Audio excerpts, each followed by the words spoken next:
Ya, walaupun sangat keras narasi yang digunakan oleh Pak Tony Fu ini, tapi saya kira ini penting ya untuk membongkar sekat-sekat tadi ya. Dan saya kira ini banyak orang sebenarnya yang punya pemikiran seperti Pak Tony Fu, cuman nggak ada yang berani, mungkin belum ada yang berani memulainya. Kita berharap dengan ada yang mulai berani speak up, berani berbicara ini, kemudian ini menjadi momentum yang baik buat kita untuk kita bisa kembali bercakap-cakap gitu. Nggak apa-apa dimulai dengan hal yang sangat keras seperti yang disampaikan oleh Pak Tony Fu tadi. Iya, saya kira itu betul. Jadi dibuka dengan satu kecurigaan yang punya dasar. Jadi Pak Tony ini dia curiga tapi punya dasar. Karena dia paham apa yang disebut lalu lintas uang, fungsinya apa sih uang. Dan dia pasti memonitor banyak percakapan. Dan dia akhirnya tiba pada kesimpulan bahwa yang dipromosikan oleh Cokro TV itu ada toleransi dalam upaya untuk memperoleh donasi itu. Itu kalimat pendek yang langsung kita paham maksudnya. Jadi sebetulnya itu proyek aja kan. Jadi padahal toleransi itu bukan proyek. Toleransi itu datang dari yang dulu disebut oleh seorang filsuf inner call, habits of the heart, kebiasaan dari dalam hati. Itu ada atau nggak ada amplop, ya mestinya begitu. Jangan jadikan itu sebagai proposal bisnis atau proposal untuk ya proposal yang memecah belah bangsa. Jadi kembalikan toleransi itu sebagai habits of the heart. Dan demokrasi juga adalah habits of the heart.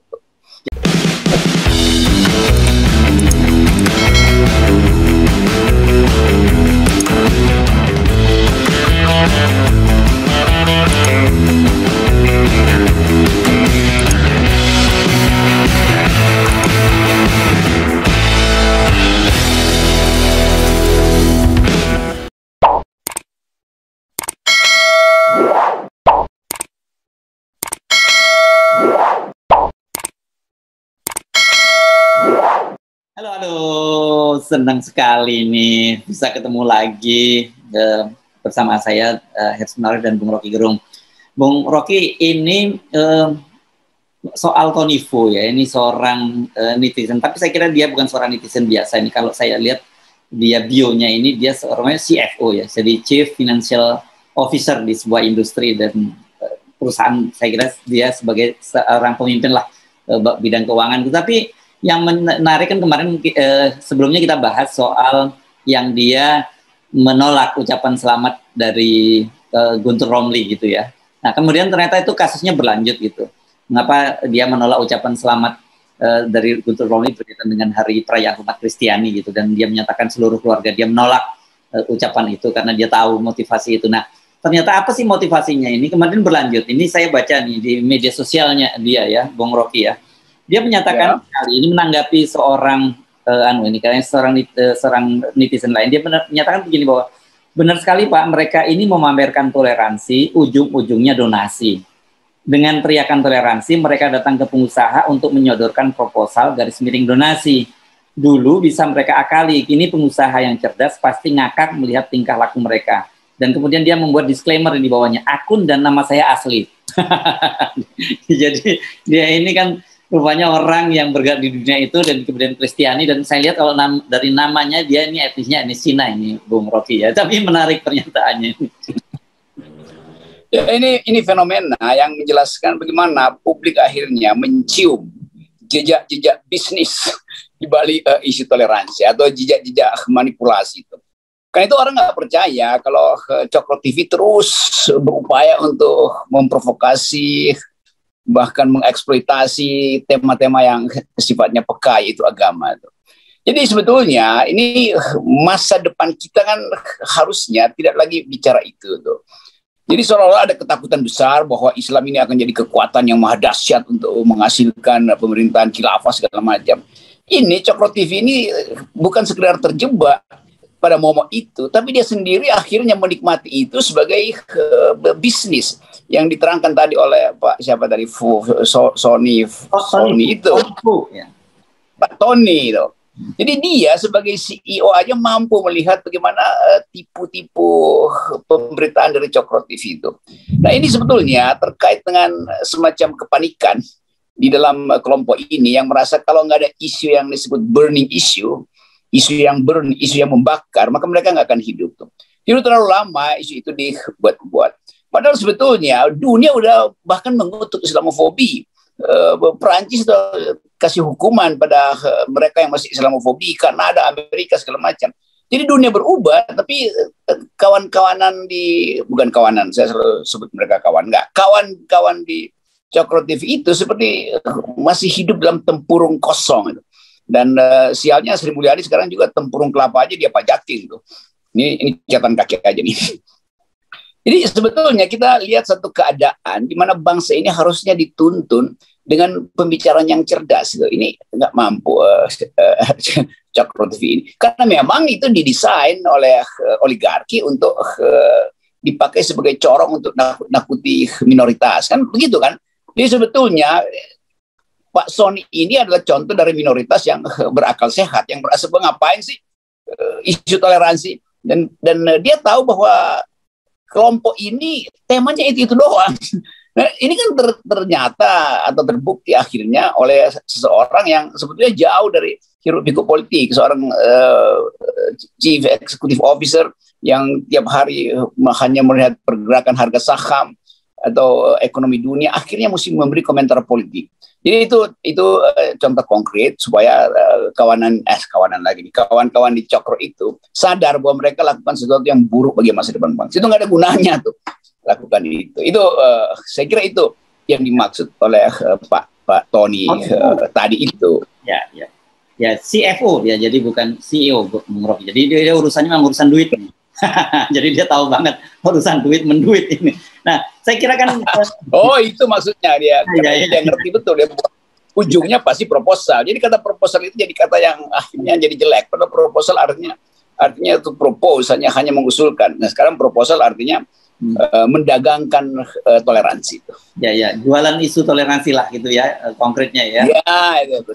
Atau mungkin kalau lebih gampang dimengerti, ini calok-calok toleransi. Ya. Oke, calo toleransi ini menarik.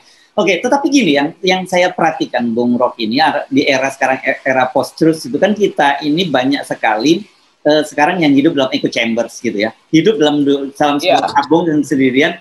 Dan kita ini orang-orang seperti ini itu tidak hanya terjadi pada kelompok pendukung pemerintah, tapi pada kelompok oposisi kita mesti jujur juga ada yang melakukan hal yang sama gitu. Jadi gampang sekali termakan oleh isu-isu hoax juga gampang sekali disebarkan oleh mereka ini kan. Nah, orang-orang seperti ini kan sebenarnya justru berbahayanya ketika kemudian mereka mendapatkan provokasi, karena orang-orang seperti ini tanpa diprovokasi pun cara berpikirnya itu sudah selalu berharap seperti apa yang dia pikirkan kan gitu. Iya betul, dan kayaknya mereka Cokro TV ini mensuplai semacam racun yang pada akhirnya berbalik pada mereka itu. Dalam bahasa Latin ada istilah ipse venena bibas, kau makanlah racunmu sendiri itu. Jadi sekarang dia makan racunnya sendiri itu. Dulu waktu zaman pemilu kemarin itu kan saya bolak-balik masuk semua pesantren dan diundang sebetulnya untuk berceramah, karena pesantren-pesantren atau pusat-pusat kajian Islam ingin tahu apa pikiran saya tentang demokrasi, tentang sekularisme, tentang gender segala macam. Jadi saya datang ke situ juga di kampus sebetulnya. Lalu dianggap bahwa saya bagian dari Islam radikal oleh kelompok ini juga tuh. Satu waktu bahkan saya kasih ceramah di Pondok Ngruki, pesantren Ngruki di Solo. Oh, berat kalau Ngruki. Ya. Tempat Hasan Basir kan diundang di situ. Ya, Abu Bakar Bashir. Yang ada lagi. Ya, Abu Bakar Bashir. Saya duduk di kursi Abu Bakar Bashir. Ustadz Abu Bakar Bashir masih di penjara tuh. Saudaranya ada di sebelah saya, dan itu kira-kira ada 4.000 orang yang ikut seminar saya, karena sepanjang jalan itu dipasang televisi. Ya, kira-kira 4.000 satu kampung. Dan itu karena di semua gang itu dipasang televisi itu kan. Lalu kelompok ini menganggap saya sedang memprovokasi Islam radikal. Loh, mereka sendiri sudah dituduh Islam radikal, ngapain saya provokasi kan? Padahal sebetulnya itu pembicaraan antara warga negara. Mereka bilang, ya Pak Rocky, kami undang Pak Rocky karena Anda non Muslim, dan kami dengar Pak Rocky itu ngomongin terus tentang Islam. Jadi kami undang, mau tahu apa pengetahuan Pak Rocky tentang demokrasi dan gerakan Islam dunia. Itu saya ceramah di situ. Lalu dibikinlah hoax bahwa saya bersekutu dengan kelompok teroris di situ kan. Padahal sebetulnya itu undangan resmi. dari ngeruki, bahkan ditaruh di atas bersama Rocky di ngeruki. Kan pintar tuh. Dan anak-anak muda di situ cerdas untuk bicara. Salah satu pembicaraan di situ mereka mengatakan kami ini dituduh teroris. Ini sarang teroris. Saya bilang sama mereka, pada teman-teman di ngeruki, ya tentu saja karena ada narasi yang seolah-olah diproduksi dari ngeruki. Lalu mereka terangkan bahwa enggak, kami hanya ingin ada keadilan sosial. Karena itu kami keras mengkritik pemerintah. Jadi terlihat bahwa kelompok yang oleh Ade Armando CS ini atau Cokro TV umumnya itu sebut sebagai radikal, sebetulnya mereka ingin diskusi. Begitu saya di situ, mereka anggap cuma Pak Rocky yang bisa kami ajak diskusi. Yang lain udah keburu nuduh kami radikal, kami intoleran. Padahal kami justru ingin membongkar soal pajak, soal diskriminasi dalam ekonomi itu. Jadi mereka adalah kelompok yang berpikir. Kan itu intinya kan. Lalu saya terangkan bahwa kalau kalian disebut sebagai sarang teroris, maka ini juga ada sarang intel. Karena logikanya, di mana ada teroris, pasti di situ ada intel kan. Jadi sebetulnya gampang sekali untuk melihat bahwa pasti intelijen tahu kalau itu betul-betul ada hal-hal yang radikal di situ. Jadi ini sebetulnya yang saya sayangkan. Padahal saya ke situ, kalau mau disebut saya datang untuk meradikalkan orang, enggak. Saya datang di situ untuk proyek yang saya anggap yang negara sebut deradikalisasi. Deradikalisasi artinya datang bercakap-cakap dengan orang yang kalian anggap sebagai berbahaya. Justru itu yang ditunggu tuh. Bukan deradikalisasi dengan bahkan menyebar isu yang lebih berat kan. Jadi saya mondar-mandir ke pesantren. Satu waktu juga di Madura tuh dianggap saya berceramah di depan masuk dalam masjid berceramah. Padahal itu rumah ustadz yang betul-betul berhadapan dengan masjid. Saya diundang ke situ untuk berceramah tuh. Lalu bikinlah segala macam hoax itu bahwa saudara Rocky itu mengompori supaya terjadi perpecahan bangsa. Loh, saya justru diundang untuk bicara tentang kerekatan bangsa. Kawanan ini yang di Cokro TV itu yang justru berupaya mengobok-obok kerukunan yang harusnya dibangun lewat narasi. Jadi itu sialnya kawan ini terus saya sebut kawanan. Ini bawah sadar saya anggap itu kawanan. Kawan-kawan ini akhirnya jadi objek tertawaan sebetulnya. Tertawaan dari kaum minoritas yang berupaya mereka bela. Padahal contoh dari Pak Todifu itu menganggap ya nggak usah dibela. Saya tahu kalian cuma dagang kok. Jadi ini yang terjadi sebetulnya. Dari toleransi jadi proposal lalu berupaya dapat donasi. Jadi kalau kita kasih judul dari toleransi berujung donasi kan minta donasi. Jadi sekali lagi itu kelompok ini sebetulnya yang membuat Presiden Jokowi itu akhirnya tersingkir dari pembicaraan tentang kebangsaan. Karena Presiden Jokowi nggak ngerti soal semacam ini, lalu dianggap bahwa kalau begitu Presiden Jokowi ikut mensponsori dong, atau oligarki sekitarnya ikut mensponsori isu toleransi untuk memelihara ketegangan politik, bahkan ketegangan politik mereka pelihara tuh. Ya, gitu kira-kira analisis saya. Ya, jadi dan kita punya kepentingan untuk membongkar ini ya, membongkar sekat-sekat ini, untuk membongkar agar mereka tidak lagi hidup dalam echo chamber dan kemudian diracuni gitu ya. Dan ini kan begini bedanya sekali, ini saya kira lebih berbahaya dari narkoba kan Bung Rocky. Kalau narkoba itu berbahaya buat orang yang mengkonsumsi sendiri gitu ya. Tapi kalau yang ini berbahaya kepada bangsa dan negara kan gitu. Iya, ini soalnya kepekaan kita atau kepekaan mereka itu sama sekali nggak ada. Dan bahkan saya kemarin di satu televisi di Kompas TV disebut sebagai dalam bahasa Arab yang artinya orang yang jadi semacam panutan dari kelompok Islam radikal. Bagaimana otaknya tuh? Hanya karena nggak mampu melihat atau cemburu bahwa saya diundang di dalam banyak forum Islam. Dan itu percakapan biasa di Makassar, saya ke Poso juga diundang, ke Sumatera berkali-kali ketemu dengan teman-teman ini yang berupaya menerangkan pada saya bahwa yang disebut pemerintah sebagai Islam radikal sebetulnya karena kami radikal mempersoalkan ketidakadilan. Kan itu intinya. Jadi saya tangkap itu tuh. Bahwa di belakangnya ada teologi, ya biasa aja orang punya teologi tentang khilafah lah apa aja tuh. Tapi teks yang mereka bahas justru ketidakadilan. Karena itu selalu kita anggap yang disebut radikal itu sebenarnya reaksi terhadap ketidakadilan. Dan itu yang ketidakadilan itu yang akhirnya menjadi problem besar kita karena seorang warga Cokro TV menerima perlakuan yang mereka anggap sebagai kriminalitas. Padahal sebetulnya itu bukan kriminalitas murni. Di belakang kejadian kriminal itu ada social text tentang ketidakadilan tuh. Dan narasi itu yang harusnya kita ucapkan. Jadi bagus sekali Pak Tony itu membuka mata kita bahwa isu toleransi sebenarnya jualan dari mereka untuk menakut-nakuti bangsa ini, dan akhirnya orang mengerti itu hanya dengan satu tweet kecil dari Pak Tony seluruh problem bangsa yang disembunyikan oleh Cokro TV itu hanya terbuka. Dan saya kira gini, apa yang terjadi pada Anda ini, Anda bisa bercakap-cakap dengan kelompok Muslim, bahkan orang yang disebut radikal di Pondok Nguruki. Saya kira ini kan bukan berarti Anda sepakat dengan cara berpikir mereka ya. Kita boleh tidak sepakat, tapi kita tetap bisa bercakap-cakap sebagai sesama anak bangsa gitu kan harusnya. Ya itu. Bahkan mereka yang mulai waktu moderator membuka, Pak Rocky ini orangnya sekuler. Dia bilang begitu. Nah itu kita mau bercakap-cakap dengan orang sekuler tuh. Jadi dari awal mereka tahu, saya terangkan apa itu sekularisme, bahwa sekuler itu beda dengan sekulerisme tuh. Bahwa sekularisasi juga beda dengan sekularisme.